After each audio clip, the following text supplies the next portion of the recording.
ઈસુ ખ્રિસ્તના નામમાં આપ સર્વને પ્રેમી સલામ। ગઈકાલે લેન્ટના 38મા દિવસે કરુણાથી ભરેલું હૃદય અને પુષ્કળ ફસલ વિશે જોયું હતું। આજે લેન્ટના 39મા દિવસે બોલાવવામાં આવ્યા અને મોકલવામાં આવ્યા તે વિશે માથી 10:1-4 વચનને આધારે જોઈશું। ગઈકાલે આપણે જોયું હતું કે ફસલ પુષ્કળ છે પણ મજૂરો થોડા છે। આજે તેનું સમાધાન અથવા તો જવાબ જોઈએ છીએ।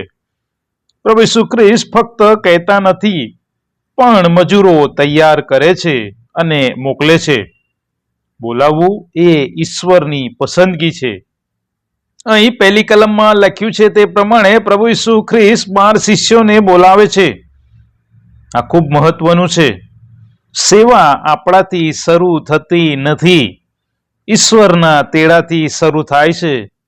અહીં પ્રભુ ઈસુ ખ્રિસ્તે સામાન્ય માણસો જેવા કે માછીમાર, કર વસૂલનાર જેવાને પસંદ કર્યા છે, જે દર્શાવે છે કે ઈશ્વર વ્યવસાયને જોતા નથી, સામાજિક પદને જોતા નથી, પણ હૃદયને જુએ છે કે તે તૈયાર છે કે નહીં। અહીં પ્રભુ ઈસુ ખ્રિસ્તે શિષ્યોને ફક્ત બોલાવ્યા જ નથી પણ તેમને સત્તા પણ આપી। અશુદ્ધ આત્માઓ પર, બીમારીઓ પર, દરેક જાતના રોગ પર સત્તા આપી। ઈશ્વર ફક્ત બોલાવતા નથી પણ તે સત્તા અને શક્તિ પણ આપે છે। આપણે પોતાની શક્તિથી નહીં પણ ઈશ્વરની શક્તિથી સેવા કરીએ છીએ। આગળ જોઈએ, અહીં 2-4 કલમમાં 12 શિષ્યોના નામ આપેલા છે। શા માટે? કેમ કે ઈશ્વર માટે દરેક વ્યક્તિ મહત્વપૂર્ણ છે। તે દરેકને વ્યક્તિગત રીતે નામથી ઓળખે છે। ભલે તમે ટોળામાં હોવ, તમારી આગવી વિશેષ ઓળખ છે જે નામથી પ્રભુ આપણને ઓળખે છે। આપણે ઈશ્વર માટે વિશેષ છીએ। વિચાર કરો, આ સામાન્ય લાગતા 12 શિષ્યોએ કેવા અસામાન્ય કામ કર્યા। માછીમાર, કર વસૂલનાર, અન્ય સામાન્ય લોકો, પણ પછી શું થયું? તેઓ આખી દુનિયા બદલનારા અસામાન્ય માણસો બની ગયા। આ છે ઈશ્વરની શક્તિ, જે સામાન્ય લોકોને અસામાન્ય કાર્ય કરનારા બનાવે છે।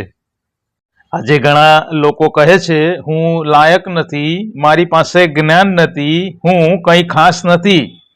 પણ પ્રભુ ઈસુ ખ્રિસ્ત કહે છે, હું તને પસંદ કરું છું, હું તને મોકલું છું, હું તને શક્તિ આપું છું।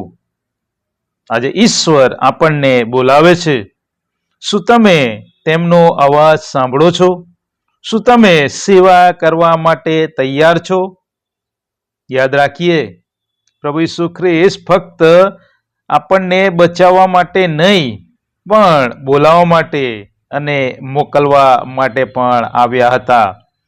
પ્રભુ ઈસુએ શિષ્યોને બોલાવ્યા, દુનિયામાં મોકલ્યા। આજે પણ પ્રભુ ઈસુ ખ્રિસ્ત એ જ કાર્ય કરે છે। તે આપણને બોલાવે છે, આપણો ઉપયોગ કરવા માંગે છે, દુનિયામાં આપણને મોકલવા માંગે છે। શું આપણે તૈયાર છીએ? આજની પ્રાર્થના, હે ઈશ્વર, તમારો અવાજ સાંભળવા મદદ કરો, તમારી આજ્ઞા માટે સમજ આપો, સેવા માટે અમને તૈયાર કરો અને અમને તમારી એવી શક્તિથી ભરજો કે અમે તમારા કાર્યને માટે ઉપયોગી બનીએ। પ્રભુ ઈસુ ખ્રિસ્તના નામમાં આમેન।